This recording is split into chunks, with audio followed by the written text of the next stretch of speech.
Welcome to love guru channel. நான் உங்கள் relationship coach ட்ரிபிள் பேசுகிறேன். How to talk to girls in chat. நான் எப்பயுமே ஒரு 8 விஷயத்தை கன்ஃபார்ம் ஃபாலோ பண்ணுவேன். இதை பண்ணாலே மேக்ஸிமம் சேட்டில் அந்த பொண்ணை இம்ப்ரெஸ் பண்ணுறது ரொம்ப ஈஸியாக நம்மளை அவள் சேஸ் பண்ண ஆரம்பிப்பா.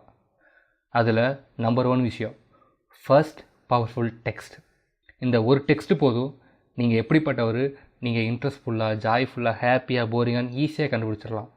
ஸோ மொதல் டெக்ஸ்ட்டு தான் உங்களை பற்றி ரொம்ப ஸ்ட்ராங்கான இம்ப்ரெஷன் கொடுக்கும்.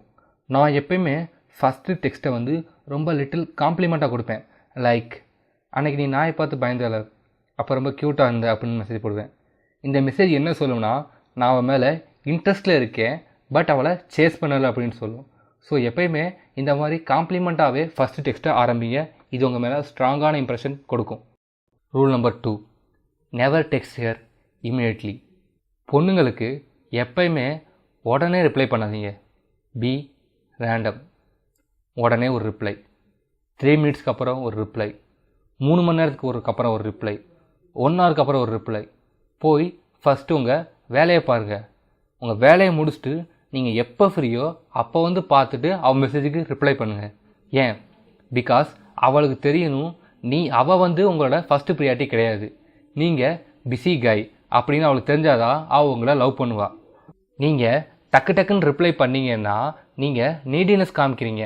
அவள் தான் உங்களோட ஃபஸ்ட்டு ப்ரியாரிட்டின்னு காமிக்கிறீங்க. அது அவளுக்கு தேவை கிடையாது. ஓகேவா? ஸோ எப்பயுமே இமீடியட்டாக ரெஸ்பான்ஸ் பண்ணாங்க. Rule number 3, keep the conversation short. அவளுக்கு எப்பயுமே ரொம்ப லாங்காக டெக்ஸ்ட் பண்ணாங்க. டெக்ஸ்ட்டை ரொம்ப சிம்பிளாக ஷார்ட்டாக முடிங்க. ஏன்னா எப்பயுமே ரொம்ப நீங்கள் லாங்காக டெக்ஸ்ட் பண்ணீங்கன்னா நீங்கள் போரிங்காக தெரிவிங்க, அவளை இம்ப்ரெஸ் பண்ணுறதுக்கு ட்ரை பண்ணுற மாதிரி தெரிவிங்க. அதே சமயம் நீங்கள் நீடினஸும் காமிப்பீங்க. ஸோ நம்ம எப்பயுமே ஷார்ட் அண்ட் சிம்பிளாக டெக்ஸ்ட் பண்ணணும். பட் அதே சமயம் உங்கள் டெக்ஸ்ட்டு நீங்கள் இன்ட்ரெஸ்ட் இல்லாமல் பேசுகிற மாதிரியும் காமிக்கக்கூடாது. எக்ஸாம்பிள் கே, எப் இதெல்லாம் உங்களுக்கு அந்த பொண்ணுகிட்ட உங்களுக்கு இன்ட்ரெஸ்ட் இல்லைங்கிறத காமிக்கும். அதனால் அவளும் கொஞ்சம் விலகி போக ஆரம்பிப்பா. Rule number 4, be fun. அந்த பொண்ணுகிட்ட ரொம்ப ஃபன்னாக பேசுங்க. புரிஞ்சுக்கோங்க, யாருமே போரிங்காக இருக்க பீப்புள்கிட்ட பேசவே மாட்டாங்க. ஏன் நீங்கள் பேசுவீங்களா? உங்களுக்கு அந்த பீப்புளை பிடிக்குமா? அவள் உங்கள்கிட்ட பேசுகிற டைமை என்ஜாய் பண்ணணும். அவள் உங்களுக்கு கொடுத்த டைம் ரொம்ப ரொம்ப ஒர்த்துன்னு நினைக்கணும். அவள் உங்கள் டைமுக்காக ஏங்கணும்.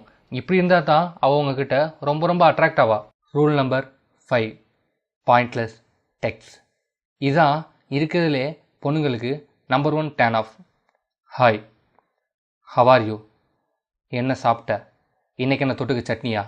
புரிஞ்சுக்கோங்க, அவட்ட பேசுகிற எல்லா பசங்களும் இதே கர்மத்தை தான் கேட்பானுங்க. இந்த கொஸ்டின்ஸ்லாம் கேட்டால் போதும், அவளுக்கு தெரிஞ்சிடும் நீயும் எல்லா மாதிரி பசங்க தான் அப்படின்னு அவன் நினச்சிக்குவா. அப்புறம் உங்கள் மேலே உள்ள இன்ட்ரெஸ்ட்டு சுத்தமாக போயிடும். ஸோ எப்படி கேட்கணும்? லைக் ஸ்ட்ரெயிட்டாக மேட்டருக்கு வந்துடுங்க. என்ன வேணால் இருக்கலாம். ஏண்டி உனக்கு ப்ளூ கலர் தான் பிடிக்குமா, வேறு ட்ரெஸ்ஸே கிடையாதா, என்ன வேணால் டாபிக் பேசலாம், accept hi, how are you, சாப்பிட இந்த மாதிரி தவிர. புரிஞ்சுக்கோங்க, நாம் மித்த பசங்களோட தனியாக தெரிஞ்சால் தான் நம்ம மேலே அட்ராக்ஷன் க்ரியேட் ஆகும். Rule number 6, call her by name. புரிஞ்சுக்கோங்க, நாம் யாரையெல்லாம் பேர் சொல்லி கூப்பிட்றோமோ அவங்கெல்லாம் நம்ம மேலே ரொம்ப அட்ராக்டிவாக இருப்பாங்கன்னு நிறையா சைக்காலஜிக்கல் தியரிஸில் ப்ரூவ் ஆயிருக்கு. ஸோ எப்பயுமே அந்த பொண்ணை மேக்ஸிமம் பேர் சொல்லியே கூப்பிடுங்க. ஏன்னா இந்த உலகத்தில் எல்லாருமே அவங்களுக்கு ஃபஸ்ட்டு உரிய விஷயம் என்னன்னு நினப்பாங்கன்னா அவங்க நேமை தான். ஸோ நீங்கள் பிகினிங் ஸ்டேஜஸில் எல்லாமே அந்த பொண்ணை பேர் சொல்லியே கூப்பிடுங்க. இது ஆட்டோமேட்டிக்காக நீங்கள் 2 பேரும் க்ளோஸுங்கிற மாதிரியே காமிக்கும். அதுக்கப்புறம் நீங்கள் நல்லா ரொம்ப க்ளோஸ் ஆன பிறகு அவங்க நிக் நேம் என்ன மாதிரி வேணால் வச்சு கூப்பிட்டுக்கோங்க. ரூல் நம்பர் 7, சார்காசம் பண்ணுறது. நாம் நேரில் பேசலை, நம்ம ஃபேஸ் வச்சு அவங்க கண்டுபிடிக்கிறதுக்கு. நம்ம கால் பண்ணி பேசலை, ஜஸ்ட் அவங்க நம்ம வாய்ஸ் வச்சு கண்டுபிடிக்கிறதுக்கு. நாம் மெசேஜில் பேசுகிறோம். 90% நம்ம மெசேஜில் பேசுகிற எல்லாமே அவங்களுக்கு தப்பாக தான் போய் சேரும். ஸோ புரிஞ்சுக்கோங்க, எக்காரணத்து கொண்டும் டெக்ஸ்ட்டில் சார்காசம் பண்ணாங்க. இது தப்பாக முடிச்சுன்னா உங்கள் மேலே உள்ள அட்ராக்ஷன் ரொம்ப ரொம்ப குறைய நிறைய சான்சஸ் இருக்குது. Rule number 8, be first to end the conversation. யார் ஃபஸ்ட்டு கான்வர்சேஷனை எண்ட் பண்ணுறாங்களோ அவங்கக்கிட்ட தான் அந்த கான்வர்சேஷனும் கண்ட்ரோல் இருக்குன்னு நிறையா சைக்கலாஜிக்கலாக ப்ரூவ் ஆயிருக்கு. ஸோ மோஸ்ட்லி நீங்கள் அந்த கான்வர்சேஷனை ஃபஸ்ட்டு கட் பண்ணுற மாதிரி பார்த்துக்கோங்க.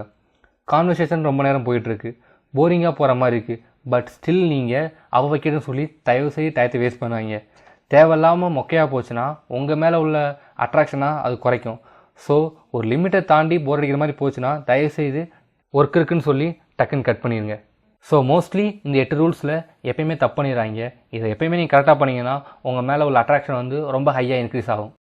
இந்த வீடியோ எப்படிங்கிறத பற்றி கமெண்ட்டில் மென்ஷன் பண்ணுங்கள். சப்போஸ் உங்களுக்கு லவ்வில் ஏதாவது டாபிக் பற்றி போடணும்னாலும் அதையும் கமெண்ட்டில் மென்ஷன் பண்ணுங்கள், நாங்கள் போடுறோம். நம்ம லவ் குரு சேனலில் அடுத்தடுத்த வீடியோஸ் நீங்கள் பார்க்கணும்னு நினச்சிங்கன்னா மறக்காமல் சப்ஸ்கிரைப் பண்ணிடுங்க. உங்கள் ஃப்ரெண்ட்ஸ் யாருக்கும் யூஸ் ஆகும்னு நினச்சிங்கன்னா மறக்காமல் ஷேர் பண்ணிடுங்க. தேங்க்ஸ் ஃபார் வாட்சிங்.